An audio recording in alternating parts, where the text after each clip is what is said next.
अस्सलामुअलैकुम, मैं हूं महानूर मेराज। हम आज से कर रहे हैं एक नए प्रोग्राम का आगाज, खबर और तज्जिया, जिसमें मेरा साथ देंगे सीनियर सहाफ़ी और तज्जियाकार मुज़म्मिल सुहरवर्दी। नाज़रीन, हमारा ये शो आप देख सकेंगे जुमे और हफ्ते शाम 7:03 कर।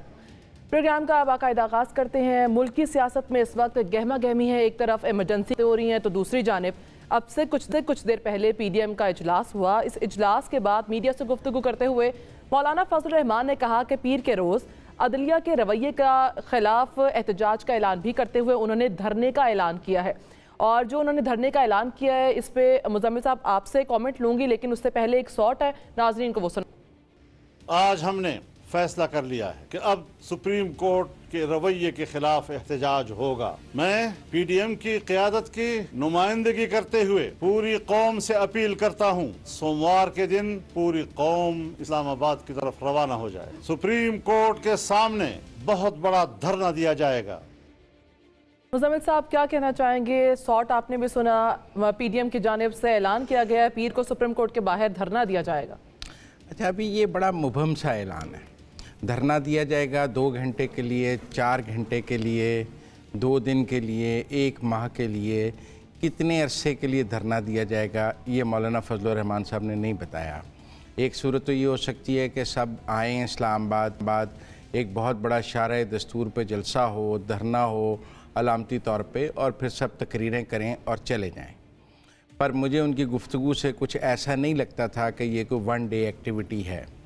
अच्छा, अगर ये धरना 1 दिन से ज़्यादा उन्होंने करना है तो फिर कोई मुतालबात भी सामने आने चाहिए थे। मतलब क्या मुतालबात हैं PDM के? मतलब हमने देखा है कि पार्लिमान के सामने धरना होता है, हुकूमत के ख़िलाफ़ धरना होता है। आप कहते हैं हुकूमत इस्तीफ़ा दे दे तब तक मैं धरना ख़त्म नहीं करूँगा। आप कहते हैं पार्लियामेंट तोड़ दी जाए तब तक हम धरना ख़त्म नहीं करेंगे, कौमी असम्बली तोड़ दें तब तक हम धरना नहीं ख़त्म करेंगे। लेकिन आप सुप्रीम कोर्ट के सामने जब धरने की बात करेंगे तो आपके मुतालबात क्या होंगे? आप कहेंगे सुप्रीम कोर्ट ख़त्म करते हैं फिर हम धरना ख़त्म करेंगे। मुल्क में सुप्रीम कोर्ट कैसे ख़त्म हो सकती है? आप कहेंगे कि चीफ़ जस्टिस इस्तीफ़ा देते हैं फिर हम धरना ख़त्म करेंगे। तो क्या ये एक आइनी और कानूनी मुतालबा होगा कि जी चीफ़ जस्टिस जो हैं वो बाइस्ड हो गए हैं और उनका चूँकि झुकाव एक सियासी जमात की तरफ है, लिहाजा चीफ़ जस्टिस मुस्ताफ़ी होंगे तो हम धरना ख़त्म करेंगे। फिर मौलाना फजल रहमान साहब ने बात की आज 3-4 और 3-2 की, जो वो पुराना पंजाब हुकूमत का के इलेक्शन के लिए सू मोटो हुआ था कि वो फ़ैसला 4-3 का है या 3-2 का है। अब क्या ये धरना ये मुतालबा करेगा कि इस बात की वजाहत की जाए कि ये फ़ैसला 3-2 का है या 4-3 का है? पार्लियामेंट कहती है 4-3 का है, करारदाद है पार्लियामेंट की, हुकूमत कहती है 4-3 का है, सुप्रीम कोर्ट कहता है ये 3-2 का है। तो क्या उसके लिए आप तब तक धरना देंगे जब तक फुल कोर्ट ना बन जाए और इस चीज़ की वजाहत ना हो जाए कि ये 3-2 है या 4-3 है? लिहाजा ये बात अभी कुछ समझ नहीं आ रही कि ये धरने के मकासद क्या हैं। वैसे तो इससे पहले इमरान खान साहब ने अदलिया के हक़ में रैली निकाली है। एक दिन उन्होंने पूरे मुल्क में अदलिया के हक़ में रैली निकाली, ख़ुद भी उससे ख़िताब किया। वो रैली लाहौर में उन्होंने उसमें शिरकत की, बाकी सब जगह भी रैलियाँ निकाली गईं। तो मैं ये नहीं कह रहा कि पाकिस्तान में इस वक्त को अदलिया के नाम पर सियासत नहीं हो रही। अगर एक सियासी जमात अदलिया के हक़ में रैलियाँ निकाल सकती है तो दूसरी सियासी जमात को अदलिया के ख़िलाफ़ रैलियाँ निकालने का भी हक़ हो सकता है। बिल्कुल। अगर मतलब अब आप कहें कि अगर अदलिया के हक़ में रैली निकालना तो जायज़ है, लेकिन अदलिया के ख़िलाफ़ रैली निकालना या धरना देना नाजायज़ है। मैं समझता हूँ हक़ में निकालना भी जायज़ नहीं है या ख़िलाफ़ निकालना भी जायज़ नहीं है। या तो आप कहें कि अदलिया को सियासत में ना लाया जाए, या आप कहें कि अगर वो अदलिया को सियासत में लाया जाएगा तो फिर दोनों फ़रीक़ैन को अपने अपने अंदाज में उस पर सियासत करने का होगा। लिहाजा ये अभी मौलाना फजल रहमान साहब अगले 2-3 दिन में मरीम नवाज़ इस धरने में शिरकत करेंगी। क्या मुस्लिम लीग नून, क्योंकि अभी तक पीपल्स पार्टी ने इसमें पीपल्स पार्टी PDM में नहीं है, ANP PDM में नहीं है, तो शाहिद खाकान अब्बासी तो खड़े नज़र आए हैं। इसका मतलब है मुस्लिम लीग नून की हद तक तो फैसला है कि वो इसमें आएगी। तो क्या मुस्लिम प्राइम मिनिस्टर तो इस धरने में आके शरीक नहीं होंगे, वज़रा भी शरीक नहीं हो सकते। तो फिर मरीम नवाज़ आएंगी और उनके साथ परवेज़ रशीद और पार्टी के दूसरे लोग जो इस वक्त हुकूमत का हिस्सा नहीं है वो आएंगे, इधर से फजलुर रहमान साहब और बाकी सियासी जमातें आएंगी, क्या पीपल्स पार्टी शरीक होगी? बिलावल ये एक सवालिया निशान है मुज़म्मिल साहब के पीपल्स पार्टी शरीक होगी या नहीं, लेकिन जिस तरह अभी इमरान खान की वजह से दफ़ा 144 का नफाज किया गया इस्लामाबाद में, तो आप समझते हैं कि मौलाना फजलुर रहमान के साथ भी वही सलूक किया जाएगा जो खान साहब के साथ किया गया, दफ़ा 144 नाफिज की गई है? नहीं, मेरे ख्याल में देखें ना, ये उन PDM की तो हुकूमत है, अपने लिए तो वो दफ़ा 144 हटा लेंगे और वो कहेंगे कि हमारे धरने से तो अमन व अमान का कोई मसला नहीं है, तो हमने दफ़ा 144 हटा लिया। वो दफ़ा 144 तो पंजाब से भी हटा लेंगे, KP से भी हटा लेंगे, और अब तो कश्मीर में भी उनकी अपनी हुकूमत है, फिर आप कहेंगे तो बलूचिस्तान में भी उनकी हुकूमत है, सिंध से भी काफ़िले आ जाएंगे। तो फिर ये तो दोहरा मयार हुआ ना मुज़म्मिल साहब कि अगर अपनी बारी वो दफ़ा 144 का नफाज नहीं करते और अब अगर इमरान खान की बारी, उन्होंने पूरे पिंडी इस्लामाबाद को दफ़ा 144 का नफाज किया गया था। हाँ, ये दोहरा मयार तो अपनी जगह मौजूद होगा। जब हुकूमत ख़ुद कोई सियासी इज्तिमा करेगी तो वो अपने लिए वो तमाम सहूलियात पैदा करती है जो एक हुकूमत अपने लिए पैदा कर सकती है। मैं तो इस हद तक भी जाता हूँ कि जब हुकूमत कोई सियासी इज्तिमा करती है तो उसमें सरकारी वसाइल भी इस्तेमाल होते हैं कहीं ना कहीं। अब ये PDM पहली हुकूमत नहीं होगी जो ये कर रही है, लेकिन हर हुकूमत जो ये करती है वो गलत है। हम एक गलत को दूसरे गलत पर तरजीह नहीं दे सकते। देखिए ना, वैसे तो इमरान खान साहब ने भी जब उनके खिलाफ अदम एतमाद आई तो उन्होंने बहुत से सियासी इज्तिमा किए, फिर वो दाहशाराए दस्तूर पर पार्लियामेंट के बाहर एक जिस दिन अदम एतमाद की वोटिंग थी बहुत बड़ा जलसा करना चाहते थे, PDM ने भी कर दिया। तब सुप्रीम कोर्ट ने इंटरवीन किया और दोनों को शाराए दस्तूर से पीछे फेंक दिया। इमरान खान साहब को उन्होंने कहा कि आप परेड ग्राउंड में चले जाएं और PDM को वो H11 वाली ग्राउंड में भेज दिया। तो दोनों ने अपने अपने रूट पर किया एक दिन। लेकिन अब क्या शाराए दस्तूर PDM को दी जाएगी कि वो सुप्रीम कोर्ट के बाहर आकर धरना दे? फिर वो कहेंगे कि इमरान खान साहब ने 129 दिन D चौक पर धरना तो दिया था, कंटेनर वो भी तो पार्लियामेंट और सुप्रीम कोर्ट के बाहर ही था, और सुप्रीम कोर्ट के जजेस पिछले दरवाज़ों से अपना काम करने जाते थे क्योंकि मेन गेट पर धरना था। तो सुप्रीम कोर्ट की बिल्डिंग पर भी शलवारें लटकी हुई थी। तो फिर लोग माजी की मिसालें ले आएंगे कि जी अगर इमरान खान को धरना देने की इजाज़त है तो हमें क्यों नहीं है, हम भी 129 दिन धरना देने जाते हैं। लेकिन मैं फिर कह रहा हूँ कि माजी की गलतियाँ आज की गलती का जवाब नहीं बन सकती हैं। बिल्कुल मुज़म्मिल साहब, जिस तरह अगर बात की जाए सुप्रीम कोर्ट के हक में इमरान खान की जानिब से ये धरने दिए जाते हैं, जबकि अगर बात की जाए PDM की तो मौलाना फजलुर रहमान ने सुप्रीम कोर्ट के बाहर की बात की है। तो सवाल फिर यहीं पे यही बनता है कि क्या इस तरह के फैसले या अदलिया के फैसले अब सड़कों पर किए जाएंगे? क्या इस तरह जंगे सड़कों पर लड़ी जाएंगी? देखें सियासी मामला तो सड़कों पर तय हो जाते हैं। मैंने पहले आपसे कहा कि आप किसी हुकूमत के ख़िलाफ़ धरना दें, आप हुकूमत को ख़त्म करने का मुतालबा कर सकते हैं। आप लाखों लोग लाकर ये कह सकते हैं कि वज़ीर आज़म मुस्ताफ़ी हो। आप कौमी असम्बली के बाद धरना दे के कह सकते हैं कि कौमी असम्बली तोड़ी जाए, हम इस कौमी असम्बली को नहीं मानते, ये अवामी इत्तेमाद ख़त्म हो चुका है। लेकिन आप सुप्रीम कोर्ट के बाद धरना देकर क्या कहेंगे? आप कहेंगे चीफ जस्टिस मुस्ताफ़ी हो जाएं, हमें ये चीफ जस्टिस कबूल नहीं है। आप ये कहेंगे कि सुप्रीम कोर्ट के जज मुस्ताफ़ी हो जाएं, उनको निकालने का एक तरीका है कि सुप्रीम जुडिशल काउंसिल। लिहाजा मैं समझता हूँ ये बड़ी फ्रस्ट्रेटेड अटैम्प्ट है। दूसरा, मंडे को सुप्रीम कोर्ट ने हेयरिंग लगाई है पंजाब के इलेक्शन जो 14 मई को ना हो सके और 15 मई को उसकी हेयरिंग उन्होंने लगाई है, तो उसमें भी तो ये डर है ना कि सुप्रीम कोर्ट तौहीन अदालत की कार्रवाई किसके ख़िलाफ़ करेगा? क्या वो वज़ीर आज़म के ख़िलाफ़ जाएगा, पार्लियामान के ख़िलाफ़ जाएगा? तो फिर मंडे तो बड़ा इंपॉर्टेंट दिन हो गया। एक तरफ उमर अता बंदियाल साहब ने पंजाब का केस लगा लिया है, दूसरी तरफ उन्होंने बाहर धरना देने का ऐलान कर दिया है। तो ये लड़ाई तो फिर चलेगी। ये लड़ाई तो पार्लियामान, पहले हम देख रहे थे पार्लियामान और अदलिया की लड़ाई। मुज़म्मिल साहब, अगर फैसला हुकूमत के ख़िलाफ़ आता है 15 तारीख को, तो फिर सूरत हाल किस जानिब जाती देख रहे हैं आप? मतलब फौरी तौर पे 15 को तो हुकूमत के ख़िलाफ़ नहीं आ सकता। अगर तौहीन अदालत की कार्रवाई भी शुरू होगी तो शोकास जारी होगा तौहीन अदालत का, कंटेम्प्ट का, कि आपने पैसे क्यों नहीं दिए। देखिए ना, हुकूमत पर 2 फ़राइज़ थे इन इलेक्शंस के लिए। एक, हुकूमत ने पैसे देने थे, एक सिक्योरिटी देनी थी।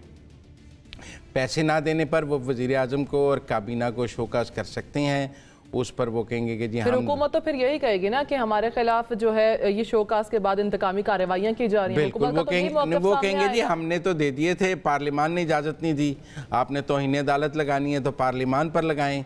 दूसरी तरफ पार्लियामान में तौहीन पार्लियामान का कानून पास किया जा रहा है। जिस तरह तौहीन अदालत की कार्रवाई हो सकती है, फिर पार्लियामेंट से तौहीन पार्लियामान की कार्रवाई शुरू कर दी जाएगी जजेस के खिलाफ कि ये पार्लियामेंट की तौहीन कर रहे हैं, तो ये महाजरा ही बढ़ेगी। मुझे ये लगता है कि अदलिया और पार्लिमान, हुकूमत, पीडीएम के दरमियान जो महाजराई है वो अगले एक हफ्ते में इतनी बढ़ जाएगी जिसका मुझे फ़िलहाल कोई हल नज़र नहीं आता, क्योंकि सुप्रीम कोर्ट ने भी जो पोजीशन ले ली है, यहाँ से वो क्या विड्रॉ करेंगे? क्या वो कहेंगे कि हमारा जो सू मोटिव था 4-3 से था, 3-2 से नहीं था? वो मुतअद्दिद फैसले कर चुके हैं कि ये 3-2 से था।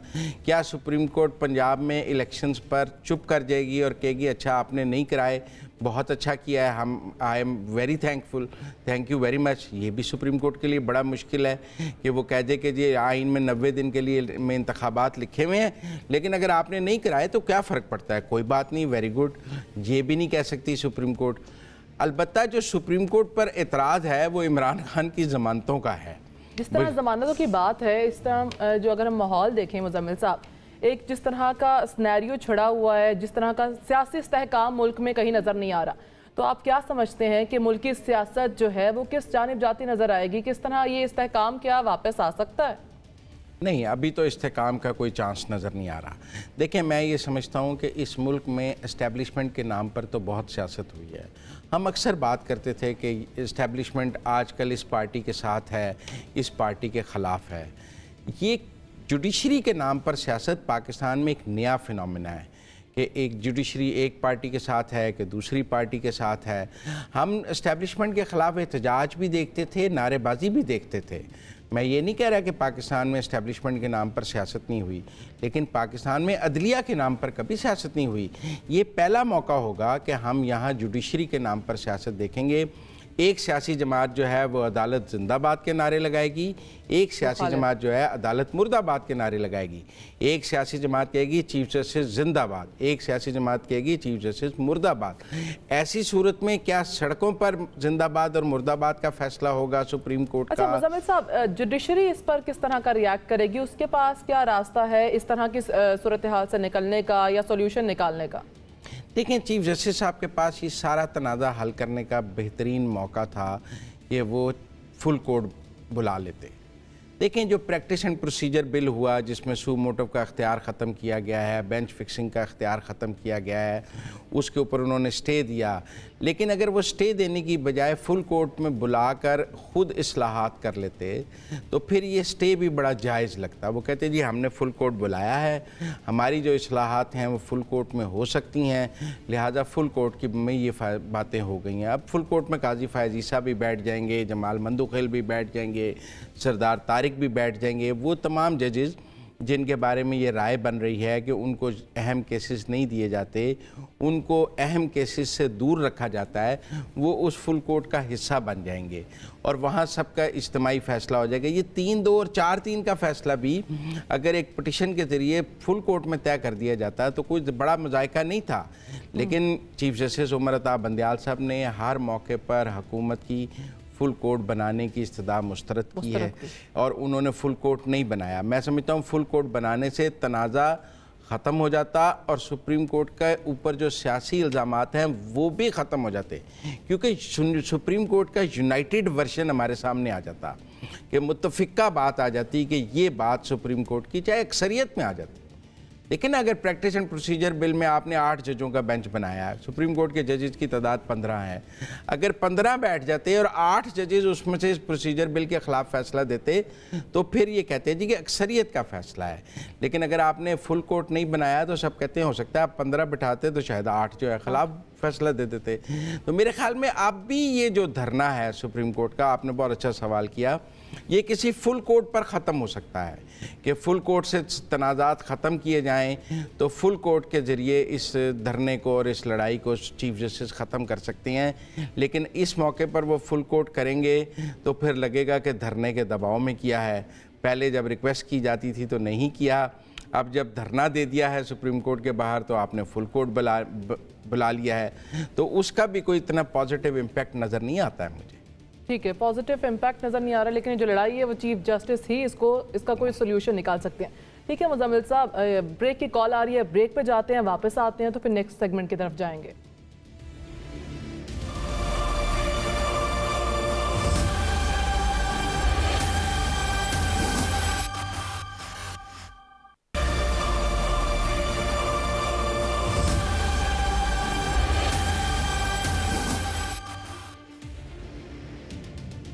वेलकम बैक नाजरीन। गुज़श्ता रोज सुप्रीम कोर्ट को रिट से जमानत मिलने के बाद आज इस्लामाबाद हाई कोर्ट से भी साबिक वज़ीर आज़म को रिलीफ मिल गया।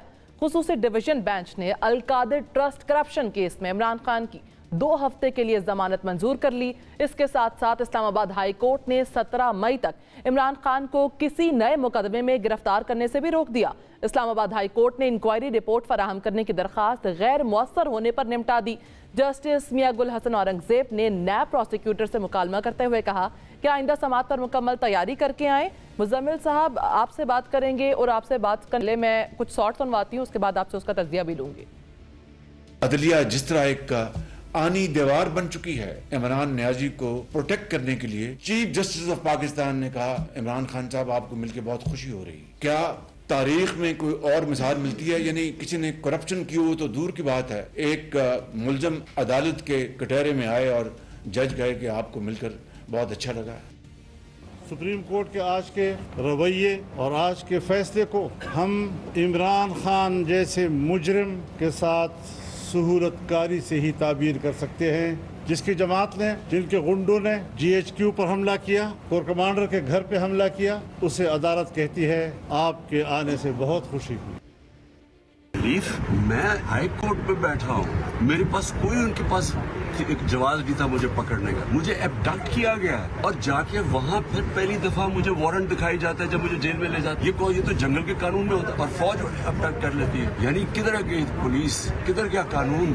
तो एक जंगल का कानून है, बल्कि ऐसे लग रहा है जिस तरह के यहाँ तो एक मार्शल लॉ डिक्लेयर हो गया। और आपको सोचे 40 लोग, मुझे तो, मैं जब कल अदालत में पहुंचा मुझे पहली दफा पता चला कि 40 लोग बेचारे इसमें जान खो बैठे। मुझे तो यही भी नहीं पता। मुजम्मिल साहब, इस्लामाबाद हाई कोर्ट से इमरान खान ने ये अपना बयान जारी किया, पहले इस पे आपका कमेंट लेना चाहूँगी। देखें, ये जो ज़मानतों का मामला है ना इमरान खान को मिलने का, ये सियासी तनाज़ा नया नहीं है। इस पर आपने तो आज शॉर्ट सुनाए हैं, इस तरह के आप 20 शॉर्ट निकाल सकती हैं कि इमरान खान को लूट सेल में ज़मानतें मिलती हैं, इमरान खान को 9 ज़मानतें 5 मिनट में मिल गई, 10 ज़मानतें 6 मिनट में मिल गई। और इस तरह ये नैरेटिव नया नहीं है कि इमरान खान को जो बेल का रिलीफ है। हालांकि मैं ज़ाती तौर पे समझता हूँ बेल को इतना बड़ा रिलीफ नहीं है। देखिए ना, इमरान खान का अदालत ने कोई केस ख़त्म तो नहीं किया है, ज़मानत ही दी है। लेकिन अब हमारी पॉलिटिकल टेम्परेचर में इस वक्त ज़मानत एक बहुत बड़ा रिलीफ बन गया है। शायद इसलिए कि जब इमरान खान वज़ीर आज़म थे तब उनके मुखालफिन की ज़मानतें नहीं होती थीं जो कि होनी चाहिए थी, और आज जब ज़मानतें हो रही हैं तो वो कंपैरेटिव एनालिसिस में ज़मानत एक बड़ा रिलीफ बन गया है। वरना मैं समझता हूँ ये जो प्री रेस्ट बेल है ना, ये हर एक को मिल जाती है, ये कोई इशू नहीं है कि प्री रेस्ट बेल मिली है। कानून इतना सादा है कि आपने अदालत में जाना है, सरेंडर करना है, आपको ज़मानत मिल जाएगी। वो कंफर्म होती है नहीं होती है वो बात की बात है। लिहाजा अगर मैं आज के रिलीफ की लीगल बात करूं तो इतना बड़ा रिलीफ नहीं है। आज की समाअत का तहरीरी हुक्मनामा भी जारी कर दिया गया और उसमें यह कहा गया है कि इमरान खान को पीर तक गिरफ्तार ना किया जाए। इसके साथ ही साथ पंजाब में दफ़ा 144 का नफाज भी किया गया है। मुजम्मिल साहब, जिस तरह आप कह रहे थे कि दफ़ा 144 का नफाज अब जो है वो ख़त्म कर दिया जाएगा, लेकिन वो उन्होंने आपकी बात नहीं मानी। वो दफ़ा 144 का जो नफाज है वो बरकरार है। लेकिन ना, पंजाब में तो कोई जलसा करना ही नहीं है, लोगों ने इस्लामाबाद आना है। ये सवाल पंजाब के लिए तो है ही नहीं ना, आपने पंजाब में कोई जलसा करना है। लोगों ने तो पंजाब से अपनी गाड़ियों में निकलना है और इस्लामाबाद वहीं से है ना। नहीं, पर अपनी कोई जुलूस की अपनी गाड़ियों में निकलना है और GT रोड और मोटरवे से इस्लामाबाद की तरफ आना है। कोई इस्लामाबाद में, पिंडी, लाहौर में कोई जलसा, कोई पिंडी में जलसा, फैसलाबाद में कोई जलसा तो नहीं करना ना। दफ़ा 144 में आप अपनी गाड़ियों में, बसों में बैठकर आएंगे, उस पर तो कोई रुकावट नहीं है। रुकावट तो होगी जब आप कोई जलसा करने लगेंगे। तो 144 पंजाब में लगाने का मतलब है कि जवाब में इमरान खान पंजाब में कोई जलसा उस दिन नहीं कर सकते। धरना तो दिया जाएगा ना, उससे मुल्क की धरना तो इस्लामाबाद में दिया जाएगा, शाराए दस्तूर पे सुप्रीम कोर्ट के बाहर। देखें ये क्यों लगाई, ये भी एक ट्रिक है कि अगर ये शाराए दस्तूर पे धरने का ऐलान करते तो इमरान खान पंजाब में लाहौर में धरने का ऐलान कर सकते हैं, वो पेशावर में धरने का ऐलान कर सकते हैं, वो कराची में धरने का ऐलान कर सकते हैं। फिर ये देखा जाएगा किसका धरना बड़ा है किसका छोटा है। तो ये 144 इसलिए लगाई है कि कोई हमारे धरने के जवाब में जवाबी धरना ना हो सके। हम एक ही धरना करेंगे, वो इस्लामाबाद में करेंगे, उसके जवाब में लाहौर में, फैसलाबाद में, पिंडी में या पेशावर में किसी को कोई धरना नहीं करने की इजाज़त होगी। तो ये इसलिए ये सियासी ज़रूरत थी पीडीएम की 144।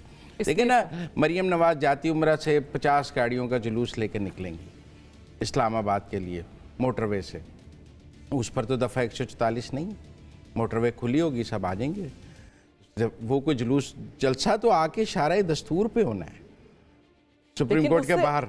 उससे फिर भी मुजम्मिल साहब, उससे भी तो मुल्क की सूरत हाल जो सियासी है वो और कशीदगी का शिकार होगी। मुज़ाकरात तो इनके जो हो रहे थे वो एक जानिब। ये अजीब बात है, मैं आपको बताता हूँ। अगर धरना हुकूमत के ख़िलाफ़ हो तो हुकूमत मुज़ाकरात कर लेती है। जैसे इमरान खान से धरने में मुज़ाकरात हो गए, ये अभी इमरान खान से मुज़ाकरात हो गए। और फिर अगर आप पार्लियामेंट पे धरना दें, आपको पता है ताहिरुल कादरी साहब धरना देते थे कि ये पार्लियामेंट जाली है, तब पार्लियामेंट के किसी वफद से मुज़ाकरात हो जाते थे। भाई अगर आप सुप्रीम कोर्ट के बाहर धरना देंगे तो चीफ जस्टिस आपसे कैसे मुज़ाकरात करेगा? बिल्कुल मुज़ाकरात। अच्छा, दूसरी जानिब अभी जब तहरीरी हुक्मनामा जारी किया गया है और इमरान खान का साहब के लिए ये इस तहरीरी हुक्मनामे में कहा गया है कि उन्हें पीर तक गिरफ्तार ना किया जाए, अब आप समझते हैं कि इमरान खान अब निकलेंगे तो लाहौर जाएंगे, और अगर लाहौर अब वो निकलते हैं तो क्या उन्हें गिरफ्तार भी किया जा सकता है? नहीं, अब गिरफ्तारी पीडीएम की ज़रूरत नहीं है। अब पीडीएम ने इमरान खान पर हमला करने की बजाय सुप्रीम कोर्ट पर हमला करने का फैसला कर लिया है। लिहाजा आप ये समझिए उन्होंने अपना हदफ बदल लिया है। मतलब अब इमरान खान हदफ नहीं है, इमरान खान हदफ नहीं रहा, अब हदफ है सुप्रीम कोर्ट। तो फिर इमरान खान अभी तक कोर्ट रूम से बाहर क्यों नहीं आए? उनका मतलब है बेल ऑर्डर हाथ में लेकर, बेल बॉन्ड देकर, ताकि कोई ऐसा कल को ना कह सकें कि आपकी ज़मानत नामे नहीं दाखिल थे। क्योंकि पीछे एक दिन एक बेल में ऐसा भी हुआ था कि इमरान खान साहब के बेल बॉन्ड्स ही नहीं दिए गए थे। तो वो फिर गवर्नमेंट को भी बाद में पता लगा और उन्होंने कहा इस बुनियाद पर गिरफ्तारी हो सकती थी। तो मेरा ख्याल है इमरान खान साहब की एक गिरफ्तारी के बाद दूसरी गिरफ्तारी का रिस्क नहीं लेना चाहते, और गवर्नमेंट भी एक हजीमत के बाद दूसरी हजीमत का गेट नहीं उठा सकती। क्योंकि ये जो गिरफ्तारी के बाद रिहाई है, इसने इमरान खान साहब को बहुत सियासी फ़ायदा दिया है, पीडीएम को बहुत सियासी नुकसान दिया है। आप ये कहें कि आज इमरान खान साहब इस्लामाबाद हाई कोर्ट से फातह के तौर पर बाहर निकले हैं। फतह करके देखें ना जी, उन सुप्रीम कोर्ट ने उनकी गिरफ्तारी को गैर कानूनी करार दिया। आज इस्लामाबाद हाई कोर्ट ने जमानतों पर जमानतें दे दी। ये भी कहा कि कोई मुकदमा जिसका किसी को इल्म नहीं उसमें भी नहीं पकड़ना, 16 एमपीओ में भी नहीं पकड़ना, खुफिया मुकदमे में भी नहीं पकड़ना। अदालत ने तो हुकूमत के हाथ जिसे कहते हैं ना पीछे बांध दिए हैं कि देखना नहीं है इमरान खान की तरफ। लेकिन मुजम्मिल साहब, अगर हम मुल्की सियासत की बात करें, उसकी कश्ती तो डूबती नज़र आ रही है, क्योंकि जो हालात हमारी मईशत के भी हैं, सियासत के भी हैं, और जिस तरह की गहमा गहमी फैलाई हुई है, अगर देखा जाए तो हुकूमत जो है वो भी मुज़ाकरात के लिए तैयार नहीं है। उसकी अपोजिशन की बात करें तो वो भी मुज़ाकरात के लिए तैयार नहीं है। इस सूरत हाल में आप क्या समझते हैं, किस तरह का मैकेनिज्म बनाने की ज़रूरत है मुल्क की सियासत को इस काम पर लाने के लिए? देखिए, अब मैं आपको एक बात बताऊँ, 4 दिन से मुल्क में इंटरनेट बंद है, इंटरनेट, ठीक है ना, उसकी वजह से लाखों लोग बेरोज़गार हैं। बिल्कुल, मतलब बहुत सारे हमारे जो बहुत लोअर लेवल के वर्कर्स जो स्कूटर फूड डिलीवरी के ड्राइवर्स हैं, फूड पांडा है, इस तरह की और चीज़ें जो वो सब बेरोज़गार हैं। नेट ही नहीं है, कोई ऑर्डर ही नहीं हो सकता। मतलब हमारे बच्चे घर बैठ के पिज़्ज़ा ऑर्डर करते हैं, वो आजकल नहीं कर सकते हैं। वो जब वो पिज़्ज़ा ऑर्डर करते हैं तो उसकी वजह से कई लोगों का रोज़गार लगा हुआ है। एक बंदा वो पिज़्ज़ा देने आता है, उसका रोज़गार है, एक वो पिज़्ज़ा बनाता है, उसका रोज़गार है। आप समझे ना, सब बंद पड़ा है। और FBR के इदादो शुमार हैं कि POS पॉइंट ऑफ सेल्स में बहुत सेल कम हुई है। फिर एक और बात भी है जी, जब इमरान खान साहब को गिरफ़्तार किया था डॉलर 14 रुपये ऊपर चला गया था, आज रिहा किया है तो 13 रुपये नीचे आ गया है। अब वो कह दें कि ये इमरान खान की रिहाई पे आया है या किस वजह से आया है, लेकिन जब वो गिरफ़्तार हुए तो 14 रुपये डॉलर ऊपर गया, जब वो आज रिहा हुए तो आज 13 रुपये नीचे आया है। तो फिर मईशत के तो डिफरेंट इंडिकेटर्स हैं। अभी वो कह रहे हैं इंटरनेट खोलने का कोई हमने फैसला नहीं किया है। क्या उन गवर्नमेंट को ये समझना चाहिए कि ये इंटरनेट की बंदिश जो है ये रोजगार की बंदिश है। बिल्कुल रोजगार की बंदिश है। अच्छा, अगर बात करी जाए IMF के साथ जो हमारे ताल्लुकात अभी तक चल रहे हैं, आप समझते हैं कि जो सूरत हाल चल रही है और इस तरह के सिनारियों में IMF से जो ताल्लुकात हमारे हैं वो ख़राब हो सकते हैं? मेरे ख्याल में IMF से ताल्लुकात काफ़ी ख़राब हैं। मतलब जब वो पैसे नहीं दे रहे हैं तो ताल्लुकात ख़राब ही हैं ना। यहाँ तो होना कि आप कहें जी IMF किस्त दे रही है तो अब ताल्लुकात तो देखें, IMF तो पिछले 6 माह से पैसे नहीं दे रही है। लेकिन अब मैं यहाँ पे गवर्नमेंट को ये ज़रूर क्रेडिट देता हूँ कि हमें ये बताया जाता था, मतलब दिसंबर में बताते थे, नवंबर में लोग कहते थे कि अगर IMF ने 31 दिसंबर तक पैसे ना दिए तो पाकिस्तान डिफ़ॉल्ट कर जाएगा। 31 दिसंबर गुजरा, जनवरी गुजरा, फरवरी गुजरा, मार्च गुजरा, अप्रैल गुजरा, मैं और आप मई में बात कर रहे हैं। 6 माह IMF के बगैर ये मुल्क चलाया गया है। उसके नुकसान हो सकते हैं कि आप कहेंगे कि डॉलर कहाँ चला गया है, आप कह सकते हैं महंगाई बहुत बढ़ गई है, आप कह सकते हैं, लेकिन दूसरी पिक्चर है ना कि जी अगर 6 माह IMF ने पैसे नहीं दिए तो लोग कहते थे यहाँ तेल नहीं होगा, हमारे पास तेल ख़रीदने के पैसे नहीं हैं। तेल मौजूद है। लोग कहते थे खाने पीने की अशिया की कमी हो जाएगी, महंगी हैं पर खाने पीने की अशिया मौजूद हैं। तो इसलिए मैं समझता हूँ कि पॉजिटिव भी है, नेगेटिव भी है। हमने IMF के बगैर मुल्क चलाया, हमने IMF के बगैर मुल्क चलाया है, ये छोटी बात नहीं है। किस कीमत पर चलाया है ये एक और बात है कि वो कीमत इतनी महंगी है कि ब्लूमबर्ग की रिपोर्ट की बात करें तो उस रिपोर्ट के मुताबिक अगर हमने IMF के साथ अपने ताल्लुकात को मजबूत ना बनाया, ना डीलिंग की, तो मुल्क डिफॉल्ट कर जाएगा। तो आप समझते हैं कि इस तरह के सिनेरियो में हम ये चीज़, इस खतरात को अपने जाने मोड़ सकते हैं? अच्छा, मुझे नहीं लगता हुकूमत डिफ़ॉल्ट करेगा। मतलब ये ब्लूमबर्ग की रिपोर्ट्स अक्टूबर नवंबर में भी मौजूद थी। इंटरनेशनल इदारे उस वक्त भी कह रहे थे कि अगर दिसंबर में पैसे ना मिले तो डिफ़ॉल्ट कर जाएगा। उसमें ये है कि हमें चाइना ने रोल ओवर दिया है। आज भी इसहाक डार साहब जो बात कर रहे थे वो ये कह रहे थे कि अगले बजट तक $3 बिलियन का चाइना से और रोल ओवर आ जाएगा और पाकिस्तान ने जो किस्तें अदा करनी है पाकिस्तान करेगा। तो मुझे ये लगता है कि अगर कहीं IMF या वेस्ट अमेरिका की साइड हमें स्क्वीज़ कर रही है तो पिछले दिनों चाइना ने बहुत रोल ओवर किया है, सऊदी अरब ने 2 बिलियन। IMF की तरफ क्यों जा रहे हैं सर? वो भी एक ज़रूरत है। हम ना नहीं करना चाहते IMF को, वो पैसे दें या ना दें, हम ना नहीं करना चाहते कि हमने नहीं लेने। हम मांगते रहेंगे, वो दें या ना दें, हम ये तनाज़े को ऐसे चलाते रहेंगे। देखिए ना, अगर एक दिन खबर आती है कि IMF पैसे मतलब ये रविश बरकरार रहेगी चाहे वो आलमी बिरादरी हो या फिर IMF। देखें, एक दिन अगर ये खबर आती है कि IMF पैसे नहीं दे रहा तो पाकिस्तान की स्टॉक मार्केट गिरती है, डॉलर गिरता है, हर चीज़ गिर जाती है, हमारी मार्केट बहुत पैनिक हो जाती है। एक खबर से हमारी मार्केट पैनिक हो जाती है। लोग जो हैं वो डॉलर बाइंग शुरू कर देते हैं। कुछ हमारे मुल्क में लोग भी तो बहुत मुहिब्बे वतन है ना।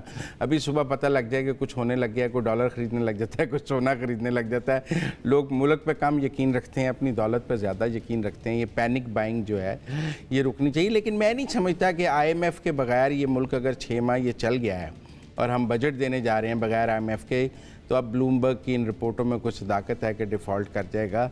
ये IMF के बगैर भी डिफ़ॉल्ट नहीं करेगा, लेकिन हम कहना नहीं चाहते कि हमने IMF से पैसे नहीं लेने, हमने नहीं ये कहना। लेकिन अच्छा, अगर बात की जाए जिस तरह का भी ये सारी सिचुएशन है मुल्क की, इमरान खान को ज़मानत पर ज़मानतें मिल रही हैं, मौलाना फजल रहमान ने धरने का ऐलान कर दिया है, आप समझते हैं कि इन तमाम सूरत हाल को देखते हुए अमन व अमान किस तरीके से अब हुकूमत बरकरार रख पाएगी? देखिए, अमन व अमान तो पिछले 2-3 दिन तो बहुत ख़राब रहा। जो कुछ पाकिस्तान में हुआ, आप देखें, जो लाहौर में हुआ, जो पिंडी में हुआ, जो मियांवाली में हुआ, जो फैसलाबाद सरगोदा में हुआ, जो पेशावर में हुआ, वो पाकिस्तान का कोई खूबसूरत चेहरा दुनिया के सामने नहीं गया। और मैं समझता हूँ कि एहतजाज को भी इस तरह होना चाहिए। दुनिया भर में एहतजाज होते हैं। फ़्रांस में इस वक्त बहुत बढ़िया एहतजाज चल रहा है, लंदन में अक्सर एहतजाज होते रहते हैं, डॉक्टर्स भी स्ट्राइक पे चले जाते हैं। वहाँ इमिग्रेशन का अमला स्ट्राइक पे चला गया था, फ़ौज आई एयरपोर्ट्स पे इमिग्रेशन करने के लिए। एहतजाज होना बुरी बात नहीं है, एहतजाज जमहूरी माशरों का हिस्सा हैं, पर एहतजाज आप जाके कोर कमांडर का घर जला देंगे, आप GHQ का गेट तोड़ देंगे, आप कोई एयरबेस पे हमला कर देंगे, ये तो ठीक एहतजाज नहीं है। फिर देखें ना, आपने ये किया है, दूसरा फ्रीक सुप्रीम कोर्ट पर हमला करने पहुंच गया है। अगर इमरान खान साहब का एहतजाज कोर कमांडर के घर पे हमले का जायज़ था तो फिर सुप्रीम कोर्ट के पर हमला भी जायज़ हो जाएगा।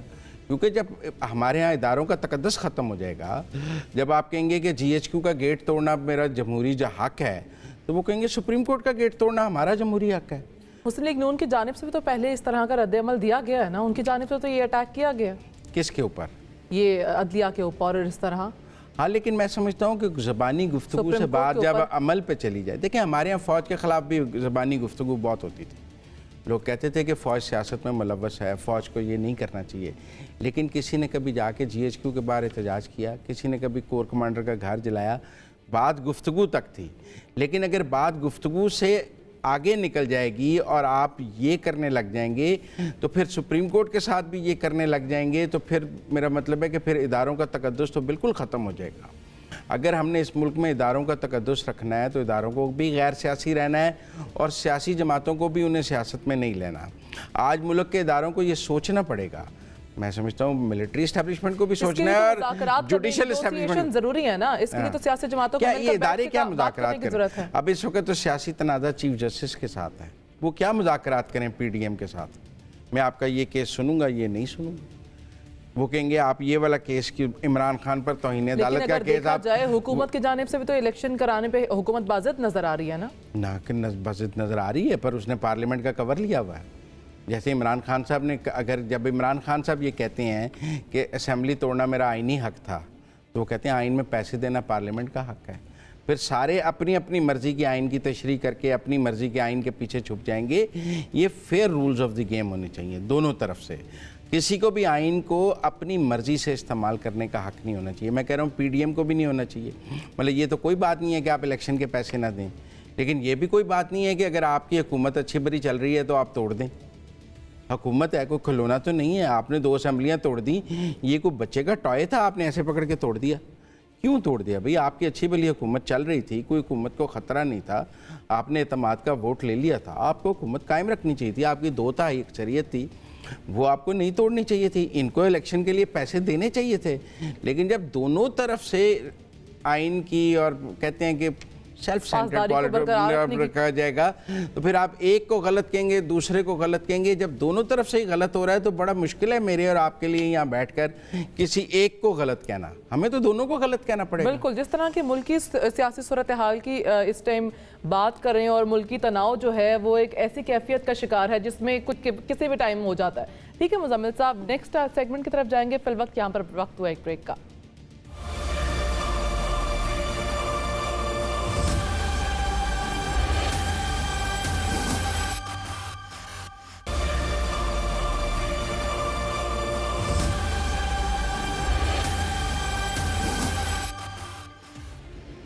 वेलकम बैक नाज़रीन। वज़ीर-ए-आज़म शहबाज शरीफ का वफाकी काबीना की ज़ेर सदारत इजलास हुआ है और इस इजलास से खिताब करते हुए वज़ीर-ए-आज़म ने कहा कि वतन अजीज़ इस वक्त मुश्किल हालात से गुजर रहा है। विरसे में मिले चैलेंजेस से निपटने की हम कोशिश कर रहे हैं। उन्होंने मज़ीद कहा है कि PTI क़यादत ने मुल्क को मुश्किल से दो चार किया। इमरान खान ने खारजी महाज पर मुल्क को तनहा करने में कोई कसर नहीं छोड़ी। वज़ीर-ए-आज़म शहबाज शरीफ ने यह भी कहा कि गुज़श्ता रोज़ मुल्जिम को प्रोटोकॉल के साथ सुप्रीम कोर्ट बुलाया गया। गुज़श्ता रोज जो सुप्रीम कोर्ट में हुआ कौम ने देख लिया। इमरान खान को तहफ़्फ़ुज़ देने के लिए अदलिया आहनी दीवार बन गई है। इमरान खान को वज़ीर-ए-आज़म बनवाया गया और सारी कहानी सामने आ चुकी है। दूसरी तरफ वफाकी काबीना ने वज़ीर-ए-आज़म को मुल्क में इमरजेंसी लगाने का मशवरा भी दिया है। आज वफाकी काबीना का 2 बार इजलास भी हुआ है। शहबाज शरीफ इत्तेहादी जमातों के सरबराहान से मशवरे के बाद ये फैसला भी करेंगे। मुजम्मिल साहब, आपसे जानना चाहूँगी, आज 2 बार वफाकी काबीना का इजलास हुआ, क्या समझते हैं हुकूमत मुल्क में इमरजेंसी जैसे इंतहाई कदम उठाएगी? मैंने आपके लिए ना एमरजेंसी लगती है आइन के आर्टिकल 232 के तहत, और उसकी पहली लाइन है if the president is satisfied that a grave emergency exist in which the security of Pakistan or any part. अगर आपने कोई एमरजेंसी लगानी है तो आपको सदर पाकिस्तान का आशीर्वाद चाहिए। मैं समझता हूँ ये जो 2 इजलास हुए हैं उन दोनों इजलासों का नतीजा ये था कि हम आरिफ अलवी से दस्तखत नहीं करा सकते। ठीक है ना। लेकिन आरिफ अलवी साहब तो रात इमरान खान को मिलने 2.5 घंटे गए हुए थे, तो उन आरिफ अलवी ने एमरजेंसी पर तो दस्तखत नहीं करने हैं। और अगर 232 जिसके तहत एमरजेंसी लगनी है उसकी पहली लाइन ही यही है कि if the president is satisfied, cabinet parliament emergency लगाने का, पार्लियामेंट का जॉइंट सेशन से आप अप्रूव करा लेते हैं कि जी मुल्क में एमरजेंसी लगा दी जाए। सदर नहीं दस्तखत करेगा। बस आपके बारे में तो वजीर आजम ने कहा है ना कि वो तो ताबेदारी करने लेकिन आप देखिए ना, तो आप फिर अगर नहीं लगा सकते, नहीं दस्तखत करवा सकते वो वजीर शहबाज शरीफ साहब सदर मुमलिकत से, तो फिर इस तरह की बातें क्यों हो रही हैं? 2 बार इजलास भी इस तरह तलब किया गया। देखें, मैं समझता हूँ ऑप्शन डिस्कस हुआ कि अगर हम 2 दफ़ा कौमी असम्बली और जॉइंट सेशन से एक दिन में या 2 दिन में 2 दफ़ा पास करा लें तो क्या फिर सदर के दस्तखत की ज़रूरत रहेगी? क्योंकि एक कानून के बारे में तो ये है ना कि अगर सदर दस्तखत ना करें तो आप दोबारा पास कर लें तो फिर वो सदर के दस्तखत की ज़रूरत नहीं रहती है। लेकिन एमरजेंसी के बारे में ये नहीं है कि अगर आप 2 दफ़ा जॉइंट सिटिंग से पास कर लें तो फिर सदर के दस्तखत की ज़रूरत नहीं रहती है। फिर भी सदर के दस्तखत की ज़रूरत रहती है, क्योंकि पहली लाइन ही है कि if the president is satisfied. मेरा ख्याल है सुबह की काबीना का इजलास, शाम की काबीना का इजलास, दोनों में यही बात तय हुई कि सदर ने तो दस्तखत नहीं करने, लिहाजा एमरजेंसी नहीं लगा सकते।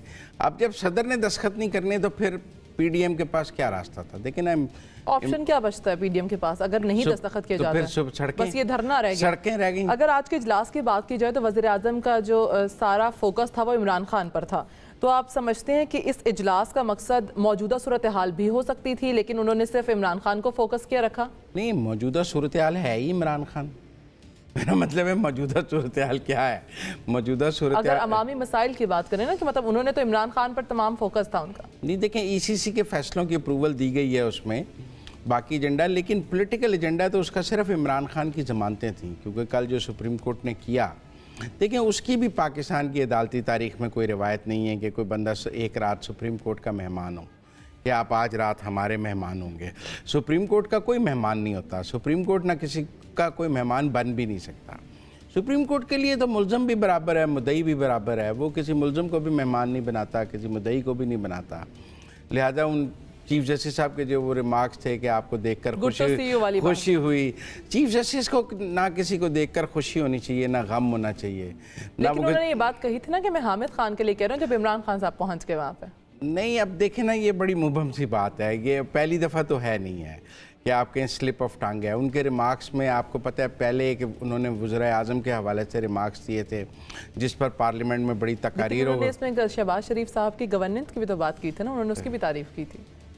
बस ये तारीफ़ जो है ना वो ज़मानतों पर भारी नहीं है, ज़मानतें बड़ी चीज़ हैं, तारीफ़ छोटी चीज़ है।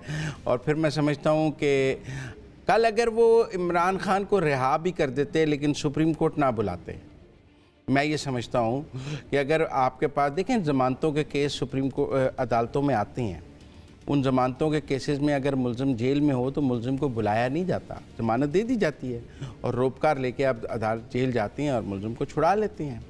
थाने में मुल्ज़िम हो, आप ज़मानत लेके जाते हैं और मुल्ज़िम छुड़ा लेते हैं। तो लेकिन प्राइम मिनिस्टर है ना ये भी। नहीं, देखें, अगर सुप्रीम कोर्ट सुनकर कहते हैं कि इमरान खान साहब की गिरफ्तारी गलत थी, आप उन्हें रिहा कर दें और यूं इस तरह ब्लैक मर्सिडीज़ में बुलाते ना, अदालत में उनसे मुकालमा ना करते, तो वो बड़ा। अगर देखा जाए तो फिर गिरफ्तार भी तो उन्हें कोर्ट के अहाते से किया था, मैं कह रहा हूं डेकोरम भी तो बरकरार रखना था। मैं कहता हूँ जी, सैकड़ों लोग नाजायज़ गिरफ्तार होते हैं, अदालतें उनको छोड़ती हैं।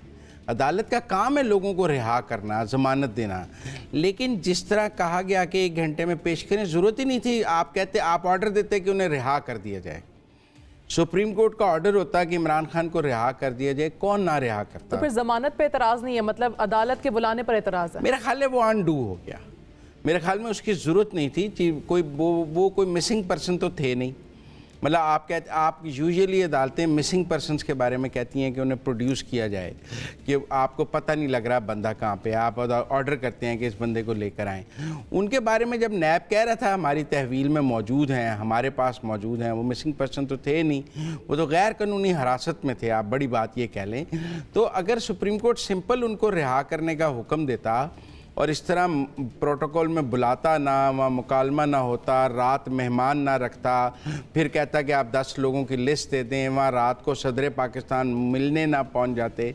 देखें, एक आदमी अगर हिरासत में है या मेहमान है सुप्रीम कोर्ट का, उनको प्रोटोकॉल में सदर पाकिस्तान मिलने पहुँच गए, मेरे ख्याल में ये अनकॉल्ड फॉर हो गया। अगर सिंपल चीफ जस्टिस रिहाई का हुक्म देते और तो वो ज़्यादा बेहतर होता, उसमें अदालत की ज़्यादा इज्जत होती, बजाय इसके कि ये सारा एपिसोड करने से। इमरान खान तो हीरो बने हैं, लेकिन मेरा ख्याल है अदलिया का नुकसान हुआ।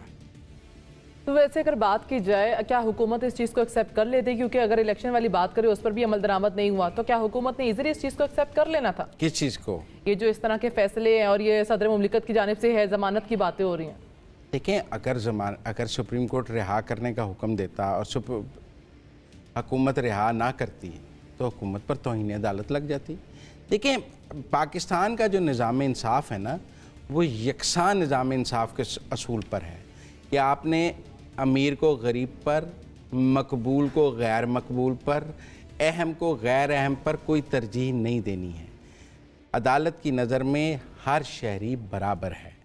सवाल सिर्फ इतना है कि आपको अहम लोगों के साथ भी वही सलूक करना है जो आप गैर अहम लोगों के साथ करते हैं। आपको मकबूल आदमी के साथ भी वही सलूक करना है जो आप गैर मकबूल आदमी के साथ करते हैं।